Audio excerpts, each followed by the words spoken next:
Welcome back to the Mad Genius Thesis, where we like to kind of pick apart the big question, are creative geniuses more prone to mental illness? And today we're going deep with Friedrich Nietzsche's The Birth of Tragedy to see what this philosophical heavyweight has to say about it. It's a wild ride. So buckle up because Nietzsche, he kind of just jumps right in and throws this ancient Persian belief at us that wise magi, these mystical figures, they're born from incest.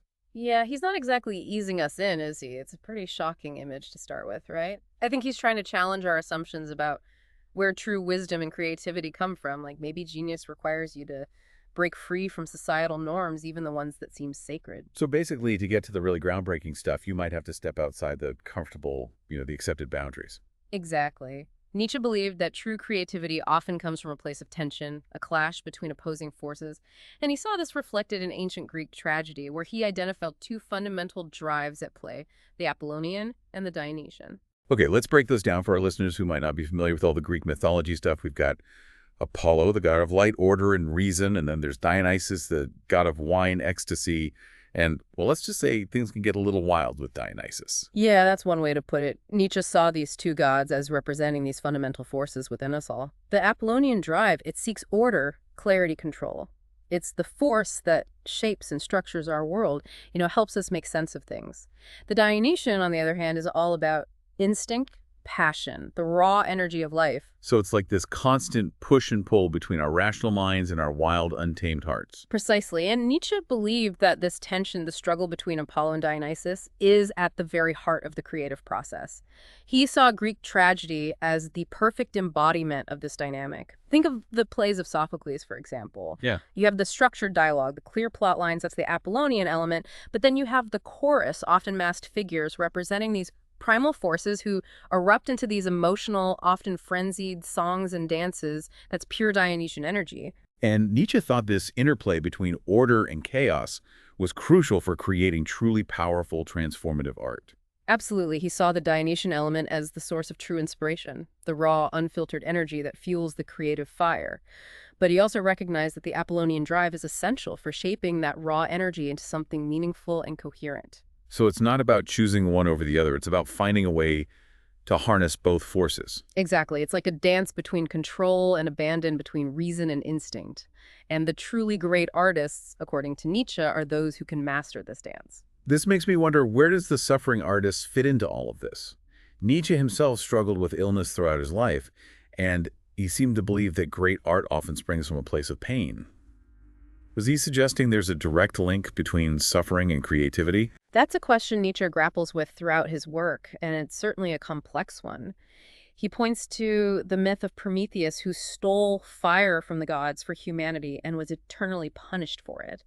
For Nietzsche, Prometheus represents the artist who suffers for their daring insight, their willingness to push boundaries and challenge the status quo. It's almost like the act of creation itself is a kind of Promethean act, a defiance of the gods, a willingness to steal fire from the heavens and bring it down to earth. But that fire can burn, right? It can consume the artist as much as it illuminates their work. That's a powerful image, and I think it captures Nietzsche's belief that true creativity often comes at a cost. He saw suffering as a potential catalyst for artistic expression, a way of deepening our understanding of the world and our place in it. So it's not about glorifying suffering, but about recognizing its potential to fuel our creative fire. And this brings us to the big question, is there a genuine link between creativity and mental illness? The so-called mad genius idea that's been around for centuries. This is where things get really tricky, and we need to be careful not to make sweeping generalizations or romanticize mental illness. But Nietzsche certainly seems to suggest that there's a connection, a kind of kinship between the creative mind and the mind that experiences the world in a fundamentally different way. So he wouldn't shy away from the idea that some of the greatest artists might also have been wrestling with inner demons, mental and emotional struggles that in some way contributed to their creative brilliance. Right. He was fascinated by the darker, more chaotic aspects of the human psyche, and he saw a potential link between those aspects and the ability to create truly groundbreaking art. And it's crucial to acknowledge the complexity of both creativity and mental health. There's no simple equation here. No easy answers as usual, but Nietzsche's work certainly gives us a lot to think about, particularly as we delve deeper into the world of Greek tragedy and the figures who shaped it. Speaking of which, Nietzsche has some very strong opinions about Socrates, whom he saw as a pivotal figure in the decline of tragedy. I want to explore that a bit. Absolutely. Socrates, the father of Western philosophy, being blamed for the decline of art. Now, that's something I want to unpack. Nietzsche saw Socrates' emphasis on reason and logic as like this turning point in Western thought, and not necessarily for the better when it came to art. He felt like it shifted the focus away from the intuitive emotional power of tragedy towards this more, intellectual, analytical approach. So like we were talking about earlier with Apollo and Dionysius, he felt like the scales tipped too far towards the Apollonian side. Exactly. Nietzsche believed that Socratic rationalism, while important in its own right, ultimately led to a kind of stifling of the Dionysian spirit.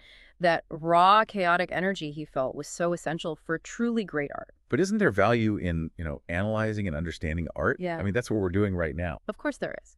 But in Nietzsche's point is that we can't let analysis overshadow the emotional experience of art itself. He worried that by dissecting and explaining everything, we lose sight of the mystery, the awe, the primal power that makes art truly transformative. So it's like that saying, sometimes you just have to feel it. You can't always explain why a piece of music or a painting moves you. It just does. That's a great way to put it. Nietzsche believed that art, especially tragedy, should shake us to our core, make us question our assumptions about the world and our place in it. He worried that too much emphasis on reason and logic would blunt that impact. So how does Euripides fit into all of this? Yeah. I know Nietzsche wasn't his biggest fan. What did he see as Euripides' big artistic sin? Nietzsche saw Euripides as a symptom of this shift towards rationalism in art. He felt that Euripides' plays, while still technically tragedies, lacked the raw emotional power of earlier Greek tragedies. He criticized Euripides for making his characters more relatable, more like everyday people grappling with psychological dilemmas. So instead of these larger-than-life mythical figures, you have characters who are more down-to-earth, more focused on their internal struggles. Exactly, and for Nietzsche, this was a step in the wrong direction. He felt it diminished the sense of awe and terror that true tragedy should evoke. He also believed that by bringing the spectator onto the stage, so to speak, by making them identify with the character's psychological struggles, Euripides weakened the Dionysian element. So instead of being swept away by these primal forces, the audience is now caught up in the characters' heads, analyzing their motivations and choices. Right, and that for Nietzsche was a problem. He felt that it led to a more passive, less emotionally engaging form of art. He saw it as a symptom of a culture that was becoming increasingly rationalistic, overly concerned with explaining everything and losing touch with the raw, intuitive power of art. Okay, I think I'm starting to understand Nietzsche's critique, but I have to admit I'm also a bit skeptical. Isn't there value in exploring the psychological depths of characters? Can't that also be powerful and moving? Absolutely. I don't think Nietzsche would deny that, but his point is that there's a danger in going too far in that direction. He felt that if we focus too much on the individual psyche, we lose sight of the larger, more mythic forces at play in human existence. It's almost like he's saying that by focusing on the trees, we miss the forest. Exactly, and that forest for Nietzsche was the realm of myth, of primal emotions, of those transcendent experiences that connect us to something larger than ourselves.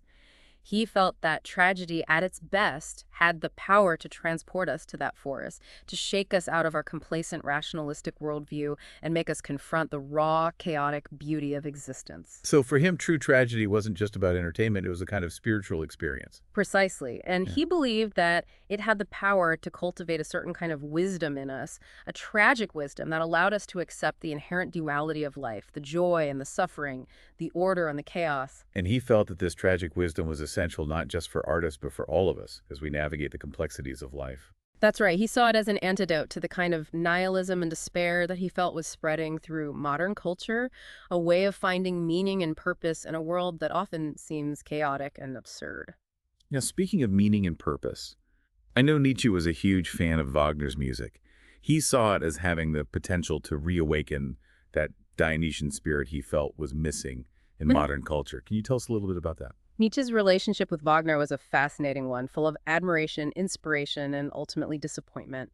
But the birth of tragedy, he sees Wagner as a kind of cultural savior, someone who could potentially bridge the gap between the ancient world of Greek tragedy and the modern world. So he saw Wagner's music as a kind of modern-day tragedy, capable of evoking those same primal emotions and transporting listeners to that realm of myth and transcendence. That was his hope. He was drawn to the sheer power and emotional intensity of Wagner's music, its ability to transport listeners to a world beyond everyday reality. He felt that Wagner, like the Greek tragedians, was tapping into something primal and universal, something that could speak to the deepest parts of the human psyche. But as you mentioned, their relationship eventually soured. What happened there? Well, Nietzsche's views evolved over time, and he began to see limitations in Wagner's work, particularly in its tendency towards grandiosity and what he perceived as a kind of moralizing story. He also felt that Wagner, despite his brilliance, was ultimately a product of his time and couldn't fully escape the grip of modern rationalistic thinking. So even Wagner, who Nietzsche initially saw as this beacon of hope, wasn't able to fully recapture the spirit of Greek tragedy. That's right, and I think this realization was a turning point for Nietzsche, leading him to develop his own more radical philosophy that went beyond the confines of traditional art and aesthetics. He began to explore the idea of creating a new kind of art, a life-affirming art that embraced the fullness of human experience, including the dark and chaotic aspects. It sounds like he was moving towards a more individualized approach to art, something that went beyond the limitations of any particular form or genre. Exactly. He was looking for a way to integrate art into life itself, to make it a force for personal transformation and self-discovery. But that's a conversation for another time, perhaps. For now, Yeah. I think we've covered a lot of ground in exploring Nietzsche's views on tragedy and the figures who shaped it. We have, and it's been a fascinating journey. But Yeah. before we wrap up this discussion of the birth of tragedy, there's one more aspect we haven't touched on: Nietzsche's views on language itself. He had some pretty strong opinions about the limits of language, especially when it came to expressing those deep, often ineffable experiences that art evokes. Want to delve into that a bit? Absolutely. That's a crucial part of understanding Nietzsche's overall project. He was acutely aware of the inherent limitations of language, especially when it came to capturing the full complexity and nuance of human experience. All right, let's unpack that. What was it about language that bothered Nietzsche so much, especially in the context of art and philosophy? Nietzsche saw language as this tool that can both illuminate and obscure. I mean, on the one hand, it allows us to, communicate ideas, share experiences, but on the other hand, he felt like it often falls short when we try to express like the deepest, most profound aspects of human experience, especially the kinds of things that great art makes us feel. It's like trying to describe the taste of chocolate to someone who's never had it. Words can only take you so far. Exactly. Nietzsche believed that language, with its tendency to categorize and define, often misses the essence of things. He was particularly critical of philosophical language, which he felt was often too rigid and abstract to really capture the dynamism and complexity of life. So he's saying that the very tools philosophers use to understand the world might actually be preventing them from fully grasping it. That's a good way to put it. He yearned for a more poetic, more evocative language, one that could capture the fluidity and intensity of human experience, particularly the kind of transcendent experiences that art can evoke. Which is kind of ironic considering he was a philosopher himself and a brilliant writer at that.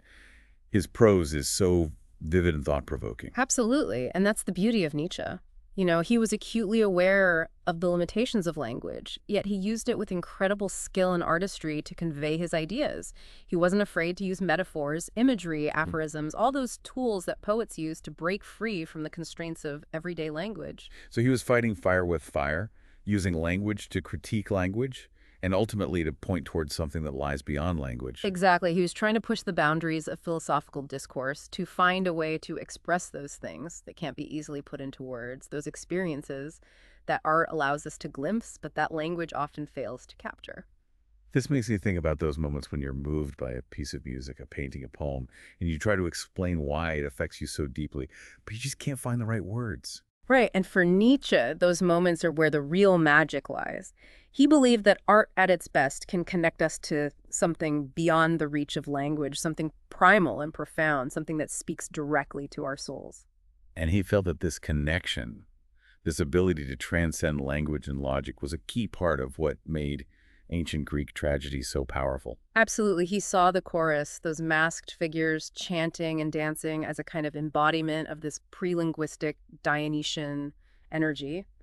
They weren't trying to explain anything. They were simply expressing the raw, untamed emotions that lie at the heart of human experience. So it's like they were bypassing the intellect and speaking directly to the heart, to the gut. Exactly. And for Nietzsche, this was crucial for cultivating that tragic wisdom we talked about earlier, that acceptance of life's inherent duality, the good and the bad, the light and the darkness. And this tragic wisdom, he believed, wasn't just for artists. It was something we could all cultivate through our engagement with art, especially with tragedy. That's right. He saw it as an antidote to the kind of nihilism and despair that he felt was pervasive in modern culture.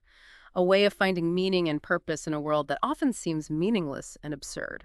So what are we to make of all this? Where do we go from here, armed with these Nietzschean insights about our creativity and the limits of language? Well, I think Nietzsche's work challenges us to rethink our relationship with art, to see it not as a mere distraction or form of entertainment, but as this powerful force that can connect us to something larger than ourselves, something that can shake us out of our complacency and make us confront the big questions of life. It's a call to embrace the full spectrum of human experience, the joy and the suffering, the order and the chaos, and to find meaning and purpose not in spite of, but because of life's inherent challenges. Exactly, and to remember that sometimes the most profound truths lie beyond the reach of language. We can't always explain why a piece of art moves us, but that doesn't make the experience any less real or meaningful. It's a reminder to be open to those moments of transcendence, to let ourselves be swept away by the power of art, and to trust that even if we can't always articulate it, there's deeper wisdom at work shaping our understanding of ourselves and the world around us. Beautifully put. And on that note, I think it's time for us to wrap up this deep dive into the brain.